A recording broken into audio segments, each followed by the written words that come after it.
पठाणी की हिंदू? माझ्या कोठडीकडे येऊन एकांतात अगदी राहावेना म्हणून मिर्झा खान अर्थात छोटा बारी म्हणाला, बड़े बाबू, ये लड़का नानी गोपाल तुम्हारा सच्चा शिष्य है. हा तुमचा खरा शिष्य. त्याचे धाडस हिंदू शोभत नाही. एखाद्या पठाणाच्या मुलासारखा तो आहे. मी म्हटले, बडे जमादार, तुम्ही चुकता. तुमचे वडील पठाण होते. मग तुमच्यासारखा जर तो पठाणाचा मुलगा असता तर आज स्वदेशासाठी तेथे खितपत पडून बारीस कसपटा समान न लेखता तो तुमच्यासारखा बारीचे पाय चाटीत फिरत असता. दिवसाला बारीने रात्र म्हटले की आपणही रात्र म्हणता. तो हिंदू आहे म्हणूनच तो असा शूर आहे. जमादार पठाण जातीतला बुद्धिमत्ता आणि शौर्य मीही वाखाणतो. पण सगळेच पठाण शूर असते आणि सगळेच हिंदू शूर नसते तर तुमचे पठाणी वा मुसलमानी राज्य हिंदू कसे उलथून टाकू शकते? संप चालला तेव्हा अखेर हिंदुस्थान सरकारकडनं आज्ञा आली की राजबंदीवानांची नवी व्यवस्था करण्यात यावी. ती आज्ञा मोठ्या डामडौलाने सर्वांस एकत्र करून वाचून दाखवण्यात आली. त्यात मुख्य गोष्टी ह्या होत्या. राजबंदीवानातील जे अवधीचे बंदीवान आहेत त्यास हिंदुस्थानातील तुरुंगात धाडून देण्यात येऊन तिकडे रीतसर शिक्षेची सूट मिळत राहील. जे जन्मठेपीच आहेत त्यास 14 वर्षापर्यंत तुरुंगात ठेवण्यात येईल. नंतर जर त्यांची वर्तणूक ठीक राहील तर बाहेर हस्तश्रमाव्यतिरिक्त मोकळे सोडण्यात येईल. तुरुंगात 14 वर्षापर्यंत असताना त्यांना अन्न आणि कपडे वरच्या प्रतीचे देण्यात येऊन 5 वर्ष पुरी होताच स्वतः स्वयंपाक करून खाण्याची परवानगी देण्यात येईल. व्ययासाठी महिन्याला काही रुपया 12 आणेपर्यंत पैसेही देण्यात येतील. तिसऱ्या संपाचा शेवट. वरील अटींवरून दिसून येईलच की संपातील काही मागण्या मान्य झालेल्या होत्या. ही अगदी न फिरणारी व्यवस्था म्हणून दिल्लीहून लिहून आले होते. तथापि अशा कितीतरी न फिरणाऱ्या व्यवस्था चळवळ करून राजबंदीवानांनी फिरवून घेतल्या होत्या. तेव्हा आपल्या शक्तीत असलेल्या सामर्थ्यानुरूप हे मिळाले ते पदरात टाकून पुढे दुसरी संधी मिळतो प्रकरण मिटवावे असे ठरले आणि सर्वांनी संप मिटवून कामे सुरू केली. लवकरच अवधीचे शिक्षेकरी टर्म कॉन्व्हिक्ट्स हिंदुस्थानातील तुरुंगात धाडण्यात येऊ लागले. जाताना त्या आम्हाकडून बजावून सांगण्यात आले की देशात अंदमानातील अपेष्टांची प्रसिद्धी सारखी करीत राहा आणि देशातून जेव्हा जेव्हा अंदमानास बंद्यांची चलाने येतील तेव्हा तेव्हा स्वराष्ट्राच्या बातम्या धाडीत चला. ते राजबंदी हिंदुस्थानातील एकाच प्रांतात न पाठवता सर्व प्रांतात सरकारने विखरून ठेवल्यामुळे ही दोनही कामे करण्यास त्यांना अधिकच सोयीस्कर झाले आणि त्यांनी ती कामे शक्य तितकी उत्तम रीतीने बजावली. अवधीचे शिक्षेकरी जाता जन्मठेपीचे असे आम्ही थोडेच जण उरलो. एखाद दुसरा अवधीचा बंदीवान मागे राहिला होता. त्यात बहुतेकास आपले अन्न टोळ्या टोळ्यांनी आपणच शिजवून खाण्याची सोय करून देण्यात आल्याने निर्मळ अन्न मिळू लागले. काही एकाच छापखान्यांचे, ग्रंथालयाचे, त्याचे वृत्त पुढे येईलच, नकाशे काढण्याचे अशी कामे देण्यात येऊन महिना 10-5 रुपये पण वेतन मिळू लागले. पैशांची दुर्मिळता तर काय, पण दुर्दशा ज्या कारागारात असे त्यात 5 रुपये ज्याच्याजवळ असतात तो लक्षाधीशांप्रमाणे समजला जाऊन अनेक जण त्याच्या सेवेत तत्पर होत, यात काय आश्चर्य. अशा रीतीने मागे उरलेल्या जन्मठेप्यांपैकी बऱ्याच जणांनी कारागाराच्या मानाने सुलभ श्रम आणि बरे अन्न मिळाल्याने बरी व्यवस्था लागली. परंतु हे सर्व जुळले तरी एक क्वचित लाभातही आमची काही फारशी वर्णी लागली नाही. आम्हास कोणतेही लेखी काम देण्यात आले नाही. आम्हास कोणत्याही कारखान्याचे देखरेखीवर नेमण्यात आले नाही. आम्हास मिळालेले मुख्य समाधान म्हणजे इतकेच की आमच्या सहभोगी देशभक्त्यास काहीतरी सवलत मिळाली. आमच्या बंधूस आणि आम्हास तेच दोरखंड वळण्याचे हस्ताक्षरमी काम करावे लागले. पुढे नाशिकच्या कटाच्या खटल्यातील श्रीयुत वामनराव जोशी आणि माझे बंधू यांना इतर बंदीवानांप्रमाणे एकत्र स्वयंपाक करण्यास परवानगी मिळाली. पण मला पूर्वीप्रमाणे एका चाळीत अलगपणे बंद ठेवण्यात आले. अंदमानी राज्यकारभाराचे हे सूत्रच ठरले होते.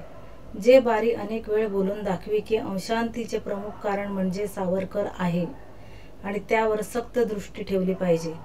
सवलत अशी शक्यतो मिळू न दिली पाहिजे.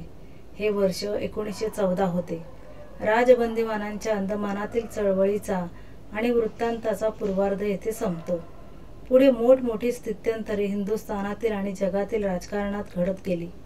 त्यांच्या परिणामांचे धक्के अंदमानातील या छोट्याशा वसाहतीतही बसत गेल्याने तिकडील वृत्तांतही स्वरूप बदलून गेले. पूर्वार्धात मुख्यतः स्वतः जगण्यात अत्यंत अवश्य अशी भूमिका उत्पन्न करून घेण्याकडे राजबंदीवानांची शक्ती व्यय केली, परंतु उत्तरार्धात अंदमानाच्या सार्वजनिक जीवनातही नवीन जोम उत्पन्न करण्याकडे त्यांचे लक्ष वेधलेले राहिले. या ठळक परिवर्तनामुळे आमच्या या कारागारीय वृत्तांताचेही 2 भाग पडतात, म्हणून त्याचा पूर्वार्ध येथे संपवून पुढचा अधिक व्यापक स्वरूपाचा वृत्तांत उत्तरार्धाकरिता राखून ठेवू. अंदमानात संघटना आणि प्रचार. पूर्वार्धात केवळ माझ्याच नव्हे तर स्थूल मानाने राजबंदीवान वर्गाच्याच अंदमानातील कारावासाचा वृत्तांत इसवी सन 1914 वर्षापर्यंत सांगितला. त्या 5-6 वर्षात राजबंदींच्या सहवासाने त्यांच्या प्रयत्नांनी बंदीवानास वागवण्यात रीतीत जी अधिक माणुसकी दाखवण्यात येऊ लागली, ती मुळे आणि विशेषतः राजबंदींची अधिकाऱ्यांशी जी मानी आणि प्रतिकारी वागणूक होत गेली, ती मुळे सर्वसाधारण बंदीवान बरेच स्थित्यंतर घडून आणले होते. राजबंदींची झूट पाहून, धैर्य पाहून आणि एकाच कष्ट झाले की सर्वजण त्यांची सुटका करण्यासाठी कसे झटून पडत, ते पाहून इतर बंदीवानांच्या मनातही सामाजिक जीवनाची तत्वे रुजू लागली. त्या स्वदेश, स्वधर्म, जनसेवा इत्यादी शब्द परिचित होऊन त्यांची सामाजिक नीतिमत्ता वाढू लागली. त्यातही या गुणांचा प्रादुर्भाव हिंदू बंदीवानात अधिक झपाट्याने होऊ लागला. त्यांच्या शिक्षणाविरुद्ध अधिकाऱ्यांचे धोरण कसे कडक असे हे मागे सांगितलेच आहे, परंतु राजबंदींच्या खटपटीने ते आता बरेच ढिले झाले होते. मुसलमान वॉर्डरोबांशी काय, पण बंदीवानांशी कुराण वा इतर पुस्तक धार्मिक म्हणून ठेवलेले असे, आणि ती पुस्तके केव्हा केव्हा तर केवळ काम टाळण्यासाठी म्हणून ते वाचित बसत. पण हिंदूंना आपली धर्मपुस्तके बाळगण्याची आणि वाचण्याची बहुतेक चोरी असे. एक तर वरिष्ठ अधिकारी त्यास दडपीत आणि जो काही वेळ वरिष्ठ अधिकाऱ्यांकडून त्यास पुस्तक वाचण्यास मिळे तो मुसलमान जमादार त्यास मिळू देत नसत. तुळशीदासाचे रामायण 10-5 हिंदू लोक एकत्र बसून अगदी सुट्टीच्या दिवशी जरी वाचित बसले तरी मुसलमान तंडेल व मिर्झा खान त्यावर अकस्मात गरम होऊन 2 दंडे लगावून केव्हा बंद करील याचा नियम नसे. असे प्रसंग आम्ही अनेक वेळा पाहिले. धार्मिक पुस्तकांतील चित्रे पाहून अशी भूतपरस्त पुस्तके हिंदूस न वाचू देणे हे आपले धार्मिक कर्तव्य समजणारे पठाणी, तंडेल आणि पंजाबी मुसलमानी वॉर्डर तिथे सगळ्याच ठाऊक होते. अशा वेळी राजबंदीवानातील आम्हासारख्या कित्येकाच तो प्रकार सहन न होऊन आम्ही तो तंटा वरिष्ठ अधिकाऱ्यांपर्यंत पोचवावा असे करता करता धार्मिक एखादं दुसरं पुस्तक ठेवण्यास हिंदू बंदीवानास उघडावा आडून प्रतिकार होईनासा झाला. आणि काम संपल्यानंतर एखाद्या शिकण्यासाठी एखादा पाटीचा तुकडा व पाटीही उघडपणे ठेवता येऊ लागली. हिंदू लोकात सुट्ट्या मिळण्याचाही अशाच पक्षपात होई. मुसलमानी सुट्टी असली की मुसलमानी बंद्यास काम न करता गप्पा छाटीत सुखेने व रेंगाळत हिंडता येई, पण हिंदूस कित्येक सुट्ट्या देण्यातच येत नसत. ज्या येत त्या दिवशी खालचे अधिकारी त्यास धाक घालीत. काम करता का दिवसभर खोलीत बंद होऊन पडता. अर्थात डोळे वटारलेल्या जमादाराच्या तोंडून कोठडी बंदीचे नाव ऐकताच बिचारे हिंदू बंदी गुपचूप काम करीत. अशा प्रकारच्या अन्यायास आळा घालून हिंदूंच्या सुट्ट्या त्यास मिळवू देण्याकरिता एकदा त्यास इन्कार करण्यास प्रवृत्त करून आम्हीही काम सोडून बसलो. पर्यवेक्षक आल्यानंतर प्रकरण विकोपास गेलेले पाहून आम्हाच म्हणाला, हिंदूंच्या सुट्ट्या देण्यात येतील, पण तुम्ही पुन्हा असा बबरा कराल तर तुम्हास शिक्षा देण्यात येईल. तुम्हास साधारण बंदीवानाप्रमाणे शिक्षा देणे माझ्या जीवावर येते, म्हणून मी यावेळेस सोडून देतो. हिंदू बंदीवानांवरचा अन्याय दूर करण्यासाठी झटत असता राजबंदी आपल्या मुसलमान बंदीवानांवरच्या अन्यायाचा प्रतिकार करण्यासही कमी करत नसत. त्यांच्या प्रत्येकाने जेवण, काम, शिक्षा इत्यादी विषयी जी जी सुधारणा आणि सवलत बंदीवानास मिळत गेली तिचा लाभ मुसलमानासही मिळतच होता. त्यामुळे तेही राजबंद्यास सन्मानित इतकेच नव्हे तर त्यांनी कुल्लगडी चव्हाट्यावर आणून त्यास राजबंद्यांनी शिक्षा देऊ नये म्हणून काही काळ ते त्यांची हाजीहाजी देखील करू लागले. राजबंदीवानांच्या उपदेशाने मुसलमानातही राष्ट्रीय वृत्तीचे काही लोक निघाले. ते उपयोगीही पडले, परंतु पुढे शुद्धी इत्यादी चळवळी करणे जसजसे राजबंद्यास भाग पडू लागले तसतसे मुसलमानांच्या उपजत धर्मवेडाची बाधा त्यासही व्हावयाची राहिली नाही. बंदिवानांच्या शिक्षणासाठी पाठ्यपुस्तके ठेवण्यास त्यास किंचित सवलती मिळाल्या. तेव्हा मुख्य प्रश्न त्यास पुस्तके कशी मिळणार हा उभा राहिला. त्यांच्या बहुतेकांच्या घरी अज्ञानाचे राज्य. त्यांनी मागितले तर उंची जोड्यांची पार्सले घरून येत, पण 2 आण्याचे पुस्तक मागितले की येत नसे. त्यांना पुस्तके सरकारने द्यावी ही प्रार्थना व्यर्थ होती. एखाद दुसरे पुस्तक ठेवू दिले हेच उपकार, म्हणून आम्ही स्वतःच्या पार्सलात पुस्तके क्रमिक आणि सोपी इतिहास भूगोलदिकांची मागवू लागलो. त्यावर काही दिवस लोटले, परंतु नित्याची व्यवस्था करण्यासाठी म्हणून लवकरच एक केंद्रित संस्था स्थापन केली. मागे लिहिलेच आहे की ज्या राजबंद्यांना राजकारणाचे ध्येय वा मार्गाचे तारतम्य आणि रहस्य कळलेले नव्हते आणि जे कोणत्याही देशसेवक संस्थेत शपथबद्ध झालेले नव्हते, अशांना स्वदेश सेवेची दीक्षा शपथपूर्वक आणि ते तारतम्य आणि रहस्य समजावून ज्ञानपूर्वक देण्याचा उपक्रम सुरू केलेलाच होता. त्याच संस्थेत पुढे पुढे राजबंद्यांना परिचयाने देशभक्तीचे बीज ज्यांच्या हृदयात चांगलेच अंकुरित झाले होते त्या साधारण बंदिवानासही घेण्यात येऊ लागले. ते बंदिवान जेव्हा 6 महिन्यांनी वा वर्षांनी बाहेर जात तेव्हा त्याच पद्धतीने आपली स्वतंत्र मंडळे करीत. ह्याच संस्थेत पुढे शिक्षण प्रचारासाठी प्राप्तीमागे प्रत्येकाने रुपयास 1 आणा, 5 रुपयास 8 आणे अशी चढती वर्गणी ठेवली. काही करत्या बंदिवानास बाहेर असे अधिकार मिळत की त्यास 30-40 रुपये महिना सहज पडे.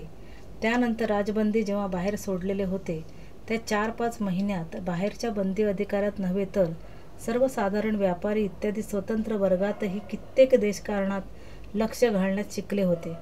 त्याच प्रकारे आतून केलेल्या शपथा बंदिवानाचाही प्रचार करीत राहून लोकात राजकारणाची आवड आणि स्वदेशासाठी आपणास काही कर्तव्य आहे ही जाणीव थोड्याफार प्रमाणात उत्पन्न केली होती. त्याचप्रमाणे त्या वसाहतीत यांत्रिक, डॉक्टर, न्याय विभागातील अधिकारी आणि इतर सत्ता विभागातील अधिकारी जे हिंदुस्थानातील सुशिक्षित वर्गातून नोकरीपुरते आलेले असत, त्यांच्यातील बरेच जण येता जाता प्रत्यक्ष वा अप्रत्यक्षपणे आमच्यावरही परिचित झालेले असल्याने त्यांनीही पूर्वी कधीही न घेतलेले नियमबद्ध स्वदेश सेवा व्रत घेतले होते. त्यात त्यांच्या वर्गासही 100 रुपये प्राप्तीमागे 5 रुपये अंदमानात प्रचार करण्याच्या कार्यासाठी संस्थेस द्यावे हा एक नियम असे. त्याप्रमाणे काही जण नियमितपणे देत. त्यांच्यात जे हिंदी शिकले नसत ते हिंदी लिहिण्या वाचण्यास शिकत. राजकीय इतिहासात अर्थशास्त्र आणि शासनशास्त्र या प्रत्येक देशभक्तास अवश्य असणाऱ्या विषयावरील निवडलेल्या पुस्तकांची आम्ही जी एक सामान्य टिप्पणी केलेली असे ती पुस्तके विकत घेत आणि वाचित. संस्थेचा जमलेला निधी आणि संस्थेचे हे सर्व व्यवहार अर्थातच बिनलेखी आणि शक्यतोवर विरुद्ध अधिकाऱ्यांच्या वक्रदृष्टीस सुगावा लागू न देता चालवावे लागत. संस्थेच्या निधीतून बंदिवानास पाट्या, क्रमिक पुस्तके आणि उच्च विषयांची पुस्तके विकत घेविता आली तरी दुसरी अडचण वाटण्याची पडे. कारण तुरुंगातील बंदिवानांपाशी पुस्तक दिसताच हे कोणी दिले म्हणून पहिला प्रश्न कारादीपाचा असणार. वाचण्याकरिता आणि पुस्तक जवळ ठेवण्याकरिता कितीकांना शिव्या खाव्या लागल्या असतील त्याची गणनाच नाही. बरे, पुस्तक कोणी दिले म्हणून सांगताना आमचे नाव सांगणे म्हणजे आपली वॉर्डरकी गमावणे वा घाण्यात जुंपणे जाणेच होते. राजबंद्यांशी बोलण्याची चोरी तर त्यांचे पुस्तक स्वीकारणे ह्या अपराधाविषयी काय विचारावे. म्हणून सुट्टीच्या दिवशी कोणी वॉर्डर बाहेर गेला की अमक्याच्या भाईबंदाने बाहेरून अमक्यास पुस्तक दिले अशा बहाण्याने ती क्रमिक पुस्तके पोचवावी लागत. या पुस्तकांच्या मार्गातील सरकारी अडचणी इतकीच दुसरी अडचण म्हणजे स्वतः त्या अडाणी बंदिवानांचीच होती. शिकण्याचे नाव काढले की त्यांचा पहिला प्रश्न शिकून काय लाभ. बौद्धिक वा राष्ट्रीय लाभ सांगावे तर चांगले समजत ना. त्यात बारीसाहेबांचा शिक्षणाची रुची असलेल्यावर डोळा, ती भीती. तरीही बळे धरून जो कोणी संगतीत येई त्यास शिकवण्याची खटपट करावी. कोणास सांगावे, तुला थोडे मराठी येताच इंग्रजी शिकवू, मग तू लहानशा लेखकाचे काम करू लागशील आणि मुन्शी होशील. बंदिवानात मुन्शीचा मोठा मान. मी मुन्शी होणार ह्या महत्वाकांक्षेने कित्येक बंदिवान शिकत असत. थोडे असेही निघत की ते केवळ ती आपली विद्या आहे किंवा आपणास धर्मग्रंथ वाचता येतील किंवा हे आपले राष्ट्रीय कर्तव्य आहे अशा उदात्त बुद्धीने प्रौढवयी देखील आ पासून शिकणे आरंभ करीत. परंतु हे काम किती कटकटीचे त्याचे वर्णन कशास हवे. आ क ख वाचण्यास देत किंवा घ र क र इत्यादी शब्द सांगत त्या निर्बुद्धच नव्हे तर बहुधा निरीच्छ अडाणी बंदिवानास लपून छपून शिकवायचे. त्याची उलट मनधरणी करावायची. केव्हा केव्हा त्यास फुकट दिलेल्या पाट्या पुस्तके ते ठेवण्यास देखील मान्य करीत नसत. त्या शिकण्याच्या भीतीसाठी बोलणेच सोडून देत. अशांची मने वळविण्यास शिष्यवृत्त्या द्याव्या लागत. त्या अर्थातच अंदमानी चलनात. अंदमानाच्या तुरुंगात रुपयाचे चलन दुय्यम. मुख्य कार्यकारक चलन म्हणजे सुक्याचे. या पारिभाषिक शब्दाचा अर्थ तंबाखू. तंबाखूच्या 2 चिमट्या शिष्यास दिल्या की तो गुरुवर 15-20 मिनिटे शिकण्याचा उपकार करणार. अशा दगदगीने त्रासून जाऊन या कार्यास प्रथम आमचे राजबंदीतील सहकारी बंदिवानास शिकवण्याचे काम करण्यास साफ नाकारीत. हाच शक्तीचा दुरुपयोग असे म्हणत. कारण BA AM झालेल्या आम्ही अडाणी अपराधी चोर दरोडेखोर यांची उलट दादा बाबा करून त्यास आ च्या वाचण्या देत आणि शब्द जोडण्याचा त्रासदायक माथेकूट करीत बसावे हे खरोखरच उद्वेगजनक असे. परंतु तसे आम्हास व आमच्या सहकार्यास वाटू लागताच आम्ही आमचे स्वतःच्या मनास आणि त्यांच्या मनास पुन्हा उत्तेजित करण्यास सांगितले. हा शक्तीचा दुर्व्यय आहे ना. बरं, तर देशसेवेसाठी या परिस्थितीत आणखी अधिक महत्त्वाचे एखादे कृत्य तुम्ही करू शकता आहात काय? जो हो म्हणेल त्याने हे काम न करता ते अधिक महत्त्वाचे कार्य करावे.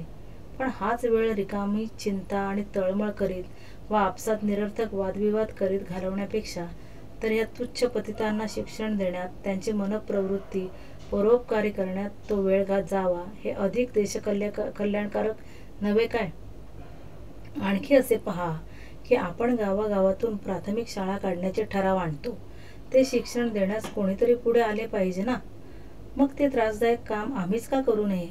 आम्ही तेवढे अध्यापकांच्या लठ्ठ पगाराच्या आणि मानाच्या खुर्च्या अडवाव्या आणि खेड्यातून बाराखड्या घोकीत शिक्षण देण्याचे त्रासदायक काम इतरांनी करावे ही इच्छा अन्याय नाही का? पतितांनाच उद्धारण्याचे कार्य राष्ट्रीय हितास अवश्य आहे. मोठमोठे पंडित मिशनरी युरोपीय तुरुंगात केवळ या कार्यास आपले आयुष्य वाहून घेतात. रशियामधली शेकडो राज्यक्रांतिकारक विद्वान खेड्यातून घुसून गुपचूप शिक्षणा प्रसारार्थ जन्मभर खपत आहेत. मग आपण या ठिकाणी त्याच दृष्टीचे तेच कार्य का करू नये? आपण याच केवळ शाब्दिक बाराखड्या शिकवित नाहीत तर त्यांच्या आत्म्यास आर्थिक बाराखडेही त्या शाब्दिक शिक्षणाच्या आडोशास उभे राहून शिकवित आहोत. आपल्या संगतीत ते येता स्वराष्ट्र, स्वदेश, स्वजाती यांच्या कल्पना त्यांच्या मनात उभ्या राहतात. आपण त्याच इतिहास सांगतो तेव्हा त्यांच्याही तोंडावर तेच चमकू लागते. ते पतित आहेत आणि आपण कोण आहोत? उपजत मुक्त थोडेच आहोत. सुधारले तर तेही सुधारतील.